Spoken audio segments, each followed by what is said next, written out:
IIT జేఈలో మంచి rank రానటువంటి విద్యార్థులకు బెస్ట్ ఆప్షన్ సిఎస్ఈఎంఏ కోర్సులు అడ్మిషన్స్ జరుగుతున్నవి. నమస్తే రమగారు. నమస్తే జయ. రమగారు, ఇంతకు ముందు మనము 9 నెలల గురించి చేసాము. ప్రెగ్నెంట్గా ఉన్నప్పుడు ఒక్కొక్క నెల ఎలా ఉంటుంది, సిమ్టమ్స్ ఏంటి, ఎలాంటి ఫుడ్ తీసుకోవాలి, ఎలాంటి జాగ్రత్తలు తీసుకోవాలి అన్నీ మాట్లాడాం కదా. అయితే డెలివరీ తర్వాత ఒక 3 నెలలు అట్లా పచ్చిం చేస్తూ ఉంటాం కదండి. 3 నెలలేనా రమగారు? ఓకే. ఎప్పుడు ఎలాంటి జాగ్రత్తలు తీసుకోవాలి? ఇవాళ రేపు నెలలోనే ఉరుకులు పరుగులు పెట్టాల్సి వచ్చేస్తుంది. నిజంగా అంత జాగ్రత్తలు తీసుకోవట్లేదేమో అనిపిస్తోంది. ఇదివరకు ఎట్లా ఉండేది? పాత రోజుల్లో చాలా ఎక్కువ జాగ్రత్తలు తీసుకునే వాళ్ళు చేయ. ఇప్పుడు ఏముంది, ఇది మన మాల్స్లో ఏడాదిలో నెల లోపల చంటిపిల్లని 20 రోజులు చంటిపిల్లని వేసుకుని తల్లులు అలా ఈడుస్తూ తిరుగుతున్న వాళ్ళు కూడా కనపడుతున్నారు. చల్లటి ప్రదేశాల్లోకి వెళ్ళకూడదు అవన్నీ ఉండేవి. పాత రోజుల్లో ఇంత వైద్య సహాయాలు లేవు కదా జయ. వైద్యం లేదు. ఆ తర్వాత ఏమో కొంచెం బలహీనంగా ఉండేవాళ్ళు.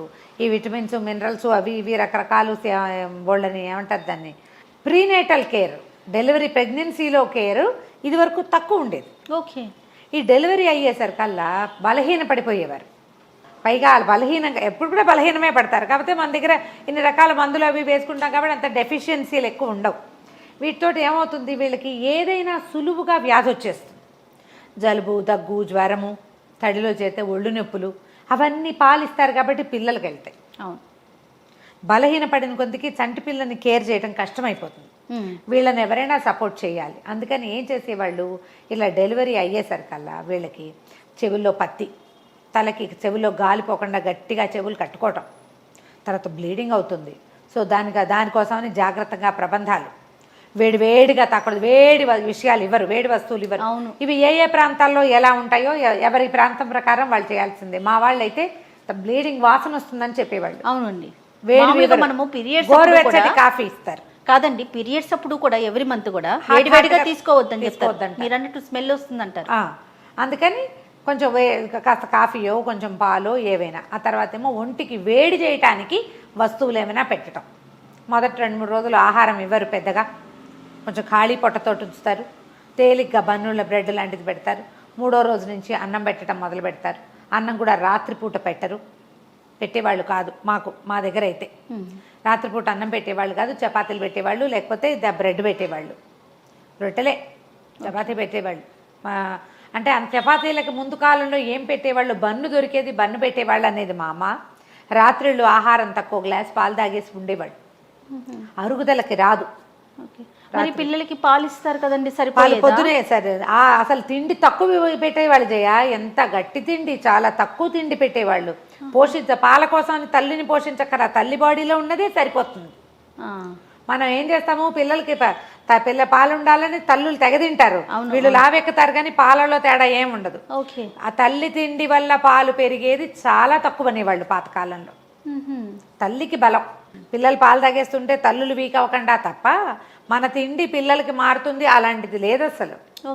అసలు కొన్ని జాతుల్లో మా పని మనిషి ఉండేది, నువ్వేంటి ఇంతలా పోయి వచ్చావు అని అడిగింది కార్తీక్ని ఎత్తుకొస్తే. బాగా పెట్టారా, అట్లా పెట్టకూడదు అని. అంతంత తినదు, రాత్రిపూట అన్నం తినబోక అని చెప్పేది. నాకు కట్టి చరిచినట్టు ఉండాలి. డెలివరీ అయ్యాక బొద్దుగా అవ్వకూడదు. మనకి ఇప్పుడు ఆఫ్టర్ డెలివరీ ఇంత లావును కనిపిస్తారు. ఎక్కువ కదండి. విపరీతంగా రెస్ట్లు, విపరీతమైన తిండి, ప్రెగ్నెన్సీలో అమిత తిండి, డెలివరీ అయ్యాక విపరీతమైన పోషణ. ఎంత తక్కువ తింటే అంత మంచిది. అవసరమైనవే తినాలి. ఏం చేసేవాళ్ళు, కారపొడి పెట్టేవాళ్ళు అన్నంలో, సొంటిపొడి, కారపొడి, ఏదైనా ఒక తేలికపాటి కూర, పొద్దుటిపూట మజ్జిగ పోసేవాళ్ళు. రాత్రిపూట అన్నం పెట్టడం మొదలు పెట్టాక పాలు అన్నమే, ఏదైనా ఒక కూర, పాలు అన్నం. చారులు అవి పోసేవాళ్ళు కాదు, కొంచెం తక్కువ. పొద్దుటిపూట చారు పోసేవాళ్ళు, రాత్రిపూట చారు లేదు, గీరు లేదు. అంత కూర అన్నం తింటాం, అంత పాలు అన్నం తింటాం. అన్నంలో పాలు పోసుకుని తినేవాళ్ళం మేము కూడా. మజ్జిగ పోసేవాళ్ళు కాదు. పథ్యం అంటే అదే. అక్కడి నుంచి సొంటిపొడి, కారపొడి పెట్టేవాళ్ళు. సౌభాగ్య సొంఠి అని దొరుకుతుంది ఆయుర్వేదిక్ షాపులో.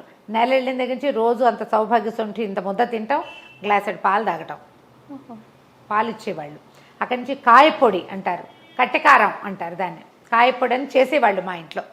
నా చిన్నప్పుడు నాకు ఫస్ట్ కాయపొడి తెలిసింది నాకు 6-7 ఏళ్ల వయసు ఉన్నప్పుడు. 6-7 ఏళ్ళు ఉన్నాయా, ఇంకా ఉన్నాయా, 79, 9-10 ఏళ్ళు ఉన్నాయి అనుకో అప్పటికి. మా అక్కయ్య డెలివరీ అప్పుడు మా నాన్న చేయించారు. ఒక ఆయుర్వేద వైద్యులు ఉండేది మా ఇంట్లో. ఇంత పెద్ద ఇనప అమాందస్తా ఉండేది, దంచి తింటది. దాని గూటం ఎత్తలేకపోయేదాన్ని నేను నా 10 ఏళ్ల పిల్లప్పుడు. అంత బరువు ఉండేది. కట్టెకారం ఈ సామాన్లన్నీ తెప్పించి పిప్పలి మూల ఉంటారు, మోడి అంటారు దాన్ని. ఎన్ని పేర్లు చెప్పానో చూడు, ఒక పదార్థానికే ఇన్ని పేర్లు. కట్టెకారము, కాయపు దినుసులు. దేంతో చేస్తారండి? కాయం అనేది ఒక చెట్టు తాలూకు వేరు, పిప్పలి మూల. ఆ పిప్పల తాలూకు చెట్టు కింద నుంచి పైదాకా మొత్తం దీనికే యూజ్ అవుతుంది. కాయపొడి అంటారు. ఆ దినుసులు దొరుకుతాయి మనకి, కాయం దినుసులు. అది తెచ్చుకోవటము ఆయుర్వేద శాస్త్రం రీత్యా మనకి అది తయారు చేసుకునేవాళ్ళం. దాంట్లో కొంచెం మినపప్పు కలిపి మన కిచెన్లో చేసి చూద్దాం. చేద్దాం రమ్మగారు. నేను ఇప్పటికీ నాకు భలేసి ఇష్టం. అవునా? ఈ మా ఇంట్లో ఎవరికైనా డెలివరీకి కనుక అది చేస్తే నేనే చేశాను ఈ మధ్య 2-3 సార్లు. కిచెన్ మీరు సింగిల్ గా చేస్తున్నారు, అయినా సరే నేనున్న రోజు చేయండి, అలాగే. నేను లేకపోతే నా కోసం ఉంచండి. సరే, అది ఇంత నేను అటు పెట్టుకుని తింటాను. నేను మంచి వేడి చేస్తుంది దాంతో, ఒంటికి వేడి, పాలకి బలం, తల్లి పాలల్లో బలం పెరుగుతుంది. ఓహో. అది అలాంటి పాలు తాగిన పిల్లలకి జలుబులు అవి చేయకుండా ఉంటాయి, ఉబ్బసం రాకుండా ఉంటుందంటారు. పొట్ట గట్టిపడుతుంది, యూటరస్ కుంచుకుంటుంది దానివల్ల. అందుకని కట్టకారం చేయటం కూడా చాలామంది ఇళ్లలో ఉంటుంది. ఇప్పుడు డెలివరీలు తగ్గిపోయినాయి కదా జయ, ఎక్కడో ఒక పిల్ల పుడుతుంది మన ఇళ్లలో కూడా. ఎక్కడన్నారు మీ ఇంట్లో చిన్నపిల్ల లేరు, మీ అమ్మాయి చిన్నది, దానికి 10 ఏళ్ళు వచ్చేస్తున్నాయి. అవును, ఇంకెవరు చిన్నపిల్లలు లేరు. రేపొద్దున మీ అక్కయ్య పిల్లలు మనవాళ్ళు వచ్చేసారు కదా, మనం పెద్దవాళ్ళం అయిపోతాం. అదే మా అక్కయ్య కూతురండి, కాయపు దినుసులు మర్చిపోతారు పినమా, ఎప్పుడైనా ఒకసారి యూట్యూబ్లో చెప్పేసి నువ్వని చెప్తున్నా. ఆ వీడియో అన్నా ఉంటుందండి మనలో చెప్పే, కనీసం ఆ వీడియో అన్నా ఉంటుంది. బొట్టు చాదు చేసుకోవటం. ఇది మా అమ్మ వాళ్ళు ఏం చేసేవాళ్ళంటే 9వ రోజు 8వ రోజే కాయపు దినుసులు కొట్టేసేవారు. కొట్టేస్తే అందులో నుంచి అదంతా రద్దు మిగులుతుంది. దాన్ని మా అమ్మ హల్వా లాగా చేసి పెట్టేది. 10వ రోజు రాత్రి ఇంగు ఒకటి మింగించేవాళ్ళు. ఇంగు తెచ్చి జిల్లేడాకులు, ఇంగు ఇట్లా ముద్దల్లా దొరుకుతుంది చూసా, పొడి కాదు. ఈ ఇంగు ముద్దని, ఇంగు ముద్దలు వేసుకోవడం పథకాల పద్ధతి. దాన్ని జిల్లేడాకులు చుట్టి పెడితే తెల్లవారేసరికి అది మెత్తగా అయ్యేది. రాయిలా ఉంటుంది, అది మెత్తగా అవుతుంది. చిన్న ఉండ ఇట్లా బాల్లాగా చేసి బెల్లంలో పొదిగేసి మింగించేసేవాళ్ళు. ఇంగువ పంటికి తగలకూడదు, పళ్ళకి తగిలితే పళ్ళు నల్లబడిపోతాయి. అందుకని బెల్లంతో గుటుక్కుమని మింగేయాలి. ఇంగువ వల్ల ఏంటంటే లోపల ఎక్కడెక్కడ బ్లీడింగ్ ఉండిపోతాయి, అదంతా క్లియర్ అయిపోతుంది. బ్లీడింగ్ క్లియర్ అవ్వడానికి, తర్వాత యూటరస్ గట్టిగా అవ్వడానికి. ఎన్ని చిట్కాలో కదండి. నేనేం చెప్తున్నాను, అదే ఇంకా మా అక్కయ్యలు అయితే ఇంకా బోళ్ళని చెప్తారు. నాకు ఇవన్నీ తెలుసు.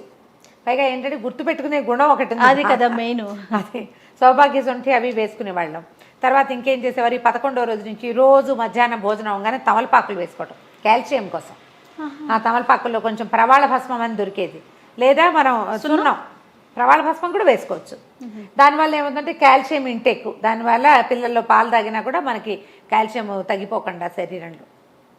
వీటితో పాటు కొన్ని కూరలు తినకూడదు, కొన్ని కూరలు తినచ్చు. సంవత్సరం దాకా ఆవకాయ తినకూడదు అంటారు మా తోడుకోడలు వాళ్ళ పుట్టిళ్లలో, శ్రీకాకుళం ఆ వైపు, వైజాగ్ వైపు. ఏడాది దాకా ఆవకాయ పెట్టరట బాలింతరాలకి. ఏడాది దాకా భర్తల దగ్గరికి పంపించరు ఇంకో కొన్ని చోట్ల, కొన్ని ప్రాంతాల్లో. ఏడాది లోపల కన్సీవ్ కాకూడదు అని. అలా ఏముండదు, 5వ నెల నుంచి పంపించేస్తారు. ఇవన్నీ ప్లానింగ్ ప్రకారం చేసుకునేవే కదా చేయ. పాత రోజులు వేరు, ఈ రోజులు వేరు.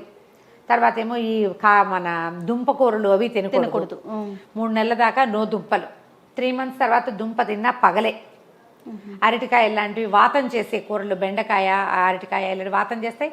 అరటికాయ వేడి, బెండకాయ వాతం, గుమ్మడికాయ, గోంగూర ఇవన్నీ పగలే తినాలి కానీ రాత్రి తినకూడదు. ఒకవేళ పిల్లలకి జలుబు కనుక ఉంటే అస్సలు బెండకాయ, సొరకాయ పులుసు అలాంటివి పోసుకోకూడదు. జలుబు చేసేవి తినకూడదు.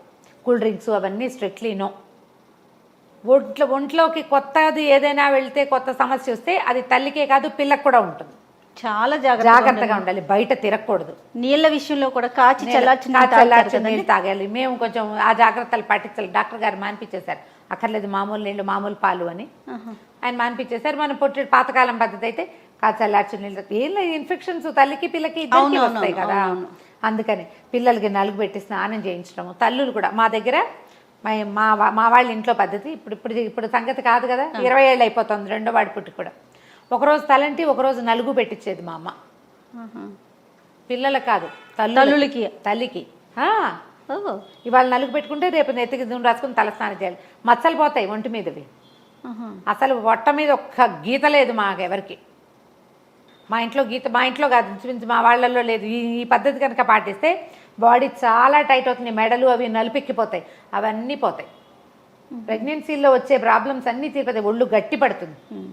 వేడి నీళ్ళు. ఏమైనా పాత పద్ధతులేనండి కదా రమ్మగారు. అసలు పాత పద్ధతి ఓల్డ్ ఈజ్ గోల్డ్ నిజంగానే. మధ్యాహ్నాలు పడుకోకూడదు. ఈ తర్వాత పురుట్లో ఎక్కువ మంచినీళ్ళు తాగకూడదు. మధ్యాహ్నం పడుకొని 3 నెలలు వచ్చేదాకా పగటి నిద్రనో, రాత్రిళ్ళే పడుకోవాలి. మధ్యాహ్నం పడుకుంటే ఒళ్ళు వస్తుంది. వాతం కూడా అంటారు, జ్వరాలు వస్తాయి.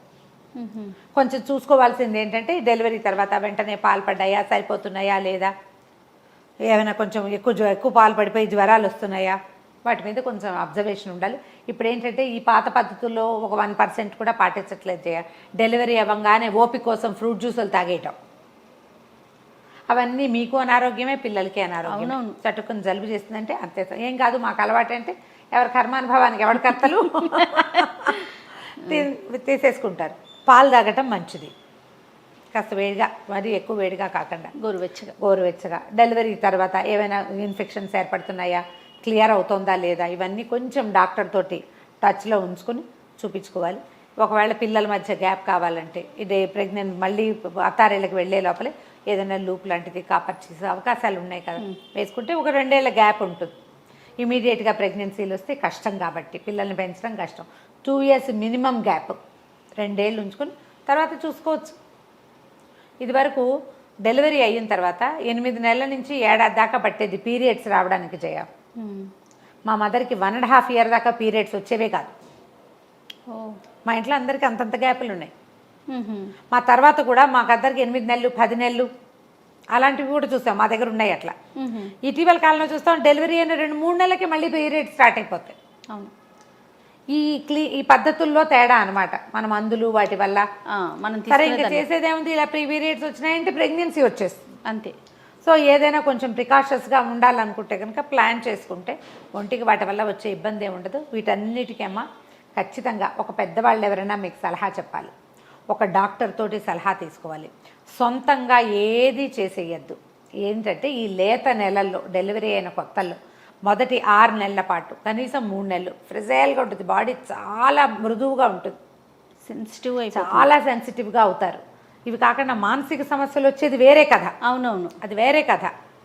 మీరు ఈ నడు నొప్పులు, వీపు నొప్పులు, కాళ్ళు నొప్పులు, రాత్రిళ్ళు నిద్ర లేకపోవటాలు, ఇవన్నీ సమస్యలు వస్తాయి. అక్కడ బయటికి వెళ్ళిపోవద్దు. కనీసం 1 నెల 2 నెలల పాటు అవకాశం ఉన్నంత రెస్ట్ తీసుకోండి. అవకాశం లేని వాళ్ళకి చెప్పేదే లేదు. అవును, అమ్మ ఎవరైనా ఉంటే కనుక చక్కగా రెస్ట్ తీసుకోవటం, చేయగలిగే చిన్న చిన్న పనులన్నీ చేసుకోవటం. వంగి చేసేవి, రోడ్ల మీద పడి తిరిగేవి, బజార్లు వెళ్ళేవి చేయబోకండి. ఇంట్లో పని, పిల్లల్ని ఎత్తుకోవటము, పిల్లలు బట్టలు మార్చుకోవటము, సామాన్లని సరిపోతుంది, అది చేసుకోవాలి. కానీ బయటికి వెళ్ళకుండా ఉండండి, అది మీకు చాలా మంచిది. ఇన్ఫెక్షన్స్ రాకుండా ఉంటాయి. 3 months కనీసం 3 నెలల పాటు, తర్వాత మళ్ళీ మామూలుగా మీ జనజీవనంలోకి వెళ్ళిపోవచ్చు. ఇంత మటుకు చాలా బాగున్నాయి. ఎన్ని పాయింట్స్ వచ్చినాయి రమ్మగారు? అదే చాలా పాయింట్స్ వచ్చినాయి. కానీ ఇవన్నీ కూడా మీరు అన్నట్లుగా ఇంట్లో పెద్దవాళ్ళ సలహా, మన వంటి తీరు, అలానే ఫైనల్గా ఇంకో పిల్లలకి గ్యాప్, ఇలాంటివి డాక్టర్ సలహా మాత్రం మస్ట్గా తీసుకోవాలి. అంతే కదండి? అంతే. రైట్ అండి. నమస్తే రమ్మగారు. నమస్తే.